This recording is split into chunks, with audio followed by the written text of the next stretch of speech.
ചിലപ്പോഴൊക്കെ നമ്മൾ റോഡിൽ ബസ് കാത്തു നിന്നിട്ടുണ്ടല്ലോ. കുറേ നേരം കാത്തു നിന്ന് കഴിയുമ്പോൾ ചിലർ അക്ഷമരായി തീരാറുണ്ട്.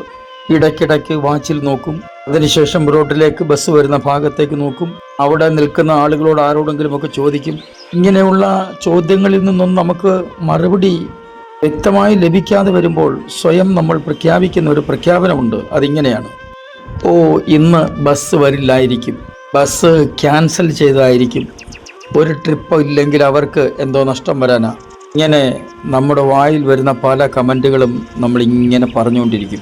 നമ്മൾ അത്യാവശ്യക്കാരാണ് എന്നുള്ളത് നമുക്കറിയാം. നമ്മുടെ അത്യാവശ്യം കണ്ട് ബസ് നേരത്തെ വരാൻ പറ്റുമോ? നമുക്ക് ധൃതിയുള്ളത് കൊണ്ട് വാച്ചിലെ സമയം പോലും നമ്മൾ ശ്രദ്ധിക്കില്ല. നമ്മൾ റോഡിലേക്ക് നോക്കി ബസ് വരുന്നു നോക്കി ഇങ്ങനെ നിൽക്കും. എന്നാൽ വാച്ചിലെ സമയം നോക്കുമ്പോഴാണ് നമുക്ക് മനസ്സിലാവുന്നത് വാസ്തവത്തിൽ ബസ് വരാനുള്ള സമയമായില്ല. നമ്മുടെ പലരുടെയും പ്രാർത്ഥനയും ഇങ്ങനെയൊക്കെ തന്നെയാണ്. ദൈവം എപ്പോഴെങ്കിലും താമസിക്കുമോ? ഇല്ലെന്ന് തന്നെയാണ് വ്യക്തമായുള്ള മറുപടി. ഇന്നും നമുക്ക് യേശുവിനോടുകൂടെ യാത്ര തുടരാം. ചില നിമിഷങ്ങളിലെ തുടർധ്യാനത്തിനായി 34-ാം സങ്കീർത്തനം 18-ാം വാക്യം വായിക്കട്ടെ. ഹൃദയം നുറുങ്ങിയവർക്ക് യഹോവ സമീപസ്ഥൻ, മനസ്സു തകർന്നവരെ അവൻ രക്ഷിക്കുന്നു. ഉൽപ്പത്തി പുസ്തകം മുതൽ വെളിപ്പാട് പുസ്തകം വരെയുള്ള എല്ലാ ഇടങ്ങളിലും വിശദമായ ഒരു പരിശോധന നടത്തി പഠിച്ചാൽ നമുക്കൊരു കാര്യം ബോധ്യപ്പെടുന്നത്, തകർന്ന മനസ്സിനെ കണ്ടില്ലെന്ന് നടിക്കുന്ന ഒരു ദൈവമല്ല നമ്മുടെ ദൈവമല്ല. വ്യക്തികൾ ഹൃദയം തകർന്ന് പ്രാർത്ഥിക്കുന്നത് വേദപുസ്തകത്തിലുണ്ട്.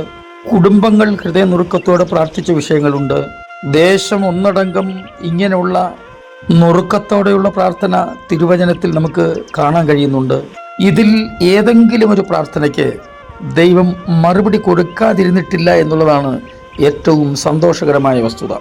ഞാൻ ആദ്യം സൂചിപ്പിച്ചതുപോലെ നമുക്കൊക്കെ ധൃതിയുള്ളത് കൊണ്ട് സമയം നോക്കാൻ പോലും നമ്മൾ മെനക്കെടാറില്ല. വാസ്തവമായി നമ്മൾ ദൈവത്തെയും ദൈവത്തിൻ്റെ മറുപടിയെയും വചനപ്രകാരം കാത്തിരിക്കുന്നെങ്കിൽ ഇപ്പോൾ നമ്മൾ അനുഭവിക്കുന്ന ക്ഷീണാവസ്ഥയുണ്ടല്ലോ, അതല്ല ഉണ്ടാവുന്നത്. വചനം പറയുന്നത് യഹോവയെ കാത്തിരിക്കുന്നവർ ശക്തിയെ പുതുക്കുമെന്ന് തന്നെയാണ്. അവർ കഴുകന്മാരെ പോലെ ചിറകടിച്ച് കയറും, തളർന്നു പോകാതെ അവർ ഓടും, ക്ഷീണിച്ചു പോകാതെ അവർ നടക്കും.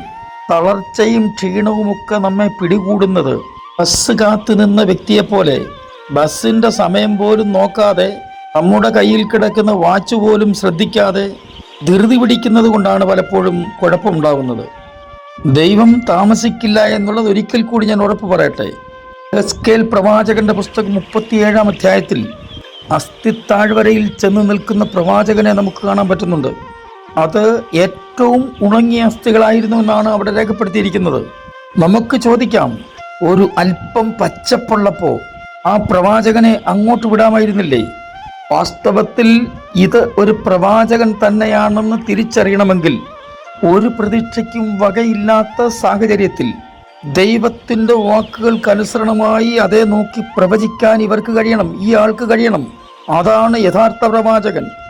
ഏറ്റവും ഉണങ്ങിയ അസ്ഥിയെ നോക്കിയിട്ട് അത് ജീവിക്കുമെന്ന് പ്രവചിക്കുവാൻ പ്രവാചകന് കഴിയണം. ദൈവം തന്നെ പ്രവാചകനോട് ചോദിക്കുന്നുണ്ട്, ഈ അസ്ഥികൾ ജീവിക്കുമോ? പ്രവാചകന്റെ മറുപടി ഇങ്ങനെയാ: യഹോവേ, നീ അറിയുന്നു. എനിക്ക് പ്രവചനമുണ്ടെങ്കിലും ദൂതുണ്ടെങ്കിലും നീ എനിക്ക് പ്രവചനം തന്നെങ്കിൽ മാത്രമേ പറയാൻ കഴിയൂ. ആ ഉണങ്ങിയ അസ്ഥികളെപ്പറ്റി നീ എന്നോട് സംസാരിക്കാതെ ഞാൻ എങ്ങനെയാണ് പറയുന്നത് അത് ജീവനുണ്ടാകുമോ എന്ന്? എന്നാൽ ഈ സന്ദേശം ശ്രവിക്കുന്ന നിങ്ങളോട് വളരെ വ്യക്തമായി ഞാൻ ഓർമ്മിപ്പിക്കട്ടെ, നിങ്ങൾ ഇന്ന് ഏറ്റവും ഉണങ്ങിയ അസ്ഥിയുടെ താഴ്വരയിൽ നിൽക്കുന്ന പ്രവാചകനെ പോലെ ആയിരിക്കുന്നെങ്കിൽ ദൈവം നിങ്ങളോട് ചോദിക്കുന്നു, ഈ അസ്ഥികൾ ജീവിക്കുമോ?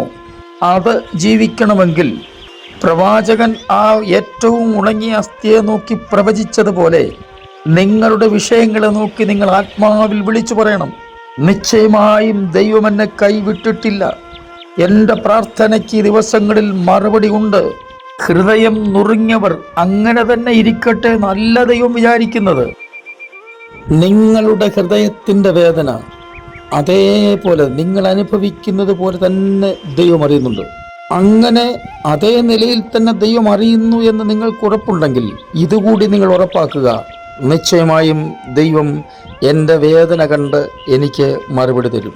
ഹൃദയം നുറുങ്ങിയവർക്ക് യഹോവ സമീപസ്ഥനെന്ന് ചുമ്മാതെ എഴുതി വെച്ചേക്കുന്ന ഒരു വചനമല്ല കേട്ടോ. ഈ ആണ്ട് അവസാനിക്കാറായ ഈ ദിവസങ്ങളിൽ നിശ്ചയമായും ദൈവം എന്നെ സഹായിക്കും എന്ന ഉറപ്പ് നിങ്ങൾക്കുണ്ടായിരിക്കട്ടെ. ഞാൻ നിങ്ങൾക്കൊണ്ട് പ്രാർത്ഥിക്കുന്നു. സ്വർഗീയ പിതാവേ, എല്ലാ പ്രിയപ്പെട്ടക്കാരുടെ സ്തോത്രം. ഞങ്ങളുടെ വേദനകൾ നന്നായി അറിയുന്ന കർത്താവേ, ഞങ്ങളുടെ നുറുങ്ങിയ ഹൃദയം അങ്ങനെ തന്നെ കാണുന്നവനായ ദൈവമേ, അങ്ങയുടെ മറുപടി ഈ ദിവസങ്ങളിൽ വെളിപ്പെടുത്തി സഹായിക്കണമെന്ന് പ്രാർത്ഥിക്കുന്നു. യേശുക്രിസ്തുവിൻ്റെ പൊന്നുനാമത്തിൽ തന്നെ ആമേൻ.